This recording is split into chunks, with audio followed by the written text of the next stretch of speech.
Katanya tuh beliau tuh pendatang yang datang dari Makassar. Kebetulan beliau katanya tuh datang sini tuh bikin usaha, akhirnya usahanya gede, akhirnya bikinlah rumah sebesar ini di daerah Marunda.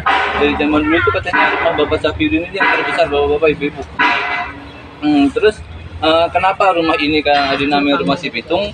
Ceritanya dulu tuh Pitung tuh kalau apa namanya lagi dikejar-kejar sama Belanda itu larinya tuh ke daerah ini, daerah Marunda. Jadi di daerah Marunda ini ada dua tempat yang dijadiin tempat ngumpetnya si Pitung, di rumah ini sama di Masjid Al Alam.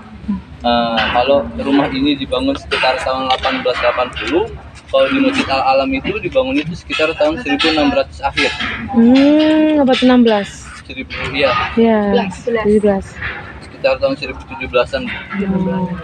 Terus karena singkat cerita rumah ini tuh sekitar tahun 1970 itu waktu gubernur di DKI namanya Bapak Ali Sadikin.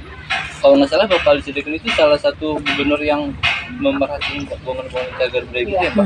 Banyak museum baru. Iya, beliau yang resmikan kalau nggak salah. Akhirnya beliau itu lagi nyari-nyari juga tuh bangunan-bangunan tua yang bisa dijadiin cagar budaya. Salah satunya itu ketemu di rumah Pitung ini, rumah Belanda di Depok sama rumah Betawi di Condet.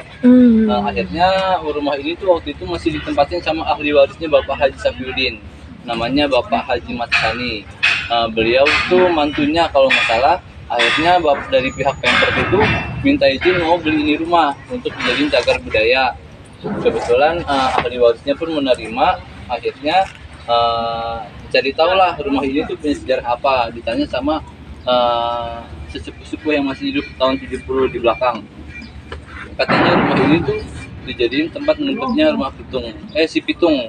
Nah ya udah akhirnya rumah ini dikasih nama lah rumah si Pitung untuk daya tarik pengunjung gitu.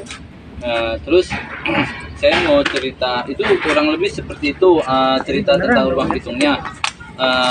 Terus pokoknya tuh baru di rumah Pitung dari tahun 70 sampai tahun 2016 itu dipegang sama masyarakat belakang Ibu. Jadi itu yang ngurus tuh masyarakat belakang.